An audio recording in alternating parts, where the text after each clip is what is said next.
Hello guys, welcome back to my channel. তো অনেক দিন পরে আজকে একটা ব্লগ নিয়ে চলে এসেছি। তো ফার্স্টেই কিন্তু দেখে বুঝেই গেছেন আমরা এখন কোথায় যাচ্ছি। আর এই যে আমরা এখন 6:12 ট্রেনটা ধরে শিয়ালদা শান্তিপুর লোকাল 6:12 ট্রেনটা ধরে আমরা নৈহাটি জংশন নেমে গেলাম। আর আমরা বুঝতেই পাচ্ছেন কোথায় এসেছি, কোথায় যাচ্ছি। এখানে ফ্লাইওভার দিয়ে আমরা যেখানে নেমেছিলাম ওখান দিয়ে আমরা 1 নম্বরের দিকে চলে গেলাম। তারপরে ওখান থেকে হেঁটেও যাওয়া যায়।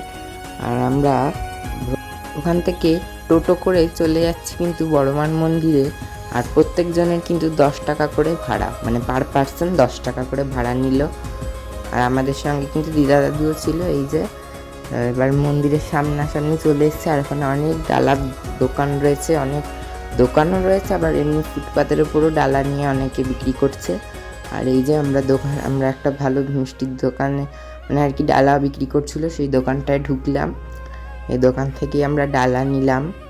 এই যে মায়ের মন্দির, অনেক লাইন পড়েছিল। সব থেকে বেশি তো শনি আর মঙ্গলবার লাইন পড়ে। আর আমরা এখন গেছিলাম, মোটামুটি গরম ছিল আর অনেকে ডন্ডিও কাটছিল, এই যে দেখতেই পাচ্ছেন।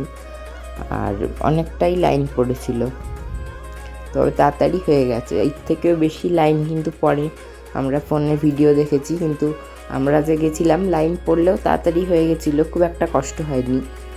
আর এই যে মন্দিরটা বা লাইনের কাছাকাছি চলে এসেছি। তারপরে ওখান থেকে আমরা বড় মার টিপ নিয়ে নিলাম।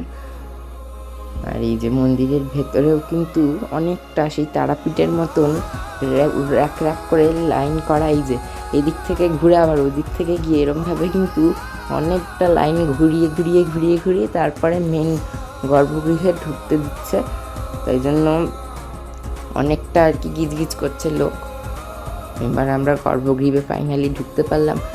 আর এখানে কিন্তু দড়ি দিয়ে দিয়ে 3 ভাগ করে লোকজনদের ছাড়ছে। খুবই ভালো এখানকার সিস্টেম।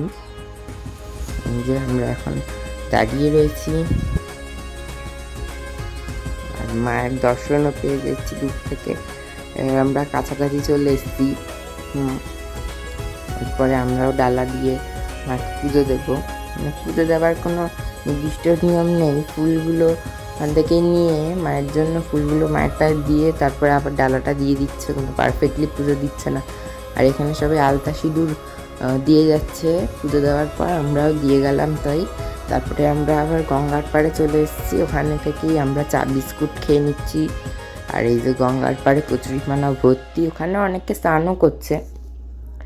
আর আমরা ভেবেছিলাম বর্মান মন্দিরে ভোগ খাবো, কিন্তু ওখানে গ্যাসের প্রবলেম এত সমস্যা, তার জন্য কিন্তু মার্চের কত তারিখ থেকে যেন বন্ধ করে রেখেছে, ভোগ খাওয়ানো হচ্ছে না।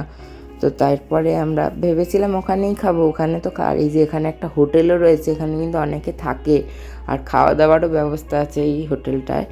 তারপরে আমরা যেহেতু ভোগ খেতে পারলাম না, ওখান থেকে আমরা আবার টোটো ধরে হালি শহরের রামপ্রসাদের ভিটে বাড়ি চলে যাচ্ছি। এই যে নৈহাটি স্টেশন পার করে কিন্তু আমরা হালি শহর চলে যাচ্ছি। ওখানেও ভোগ খাওয়ায়, তো ওখানে গিয়ে আমরা ভোগ খাবো ঠিক করলাম, যেহেতু এখানে পেলাম না। আপনারাও তাই করবেন যদি ভোগ না খাওয়ায়। আর বর্মা মন্দিরে সোম বুধ শুক্র এই 3 দিনই ভোগ খাওয়ায়। তো যদি অন্য দিনে আসেন তাহলে কিন্তু টোটো করে হালি শহর নেমে যেতে এখানে এসে যেতে পারেন। এই যে রামপ্রসাদের ভিটে বাড়ি। আর এখানেও একটা খুব সুন্দর কালী মায়ের মন্দির রয়েছে। এই যে বিশাল বড় মন্দিরটা, তো দেখতে থাকুন। তারপরে আর কি কি করলাম আমরা কিন্তু সকাল 10টার মধ্যেই এই ওখানে পুজো দিতে আমাদের 8:15-20 এরকম বেজে গেছিলো। আমরা যেহেতু অনেক ভোরই গেছিলাম আর মন্দির তো 7টা থেকে খোলে, তো তারপরে আমরা এই টোটো করে এখানে আসলাম, তখন বাজে প্রায় 10টা। তো ওখান থেকে আমরা টিফিন করে নিলাম। টিফিন কিছু পারফেক্টলি খাইনি, গরমের মধ্যে আর ভালোও লাগছিল না। একটা করে কচুরি খেয়ে নিয়েছিলাম আর পরোটা খেয়েছিলাম। আর এখানে আবার ওই রামপ্রসাদের যে ভিটে বাড়ির ওই কালী মন্দির থেকে আমাদের প্রসাদ দিল। ওখানেও কিন্তু অনেকে পুজো দিচ্ছে। আমরা আর ওখানে পুজো দিইনি, যেহেতু বর্মান মন্দিরেই পুজো দিয়েছি। আর এই দেখুন এখানে কত কুকুর রয়েছে, পায়রা। আর এখানে দেখুন কত কচ্ছপ, ভর্তি কচ্ছপ। তারপরে কিন্তু আমরা সকাল 10টা থেকে 1টা অবধি ওখানে বসেই ছিলাম মন্দিরে ভেতরে। বেশ ভালোই লাগছিলো বসে থাকতে। ওইটা ভিডিও করিনি, অনেকক্ষণ বসেছিলাম, হয়তো বোঝা যাচ্ছে না, কিন্তু অনেকক্ষণই আমরা বসেছিলাম। তারপরে কিন্তু 60 টাকা করে কুপন কাটলাম ভোগের। আর এই দেখুন আজকে কিন্তু খিচুড়ি ভোগ হয়েছে, আজকে অন্নভোগ হয়নি। আর তার সঙ্গে এই যে এখানে খিচুড়ি সঙ্গে দিয়েছে লাবড়ার তরকারি, একটা বড় আলু ভাজা, আর তার সঙ্গে একটা পায়েসের বাটি, পায়েসের একটি ভাত দিয়েছে। তারপরে আমরা ওখান থেকে টোটো ধরে আবার হালিশহর স্টেশনেই চলে আসলাম, নৈহাটিতে আর যাইনি। তো হালিশহর থেকে ট্রেন ধরে আবার বাড়ি চলে আসলাম। তো আজকের ব্লগটা এই পর্যন্ত, টাটা।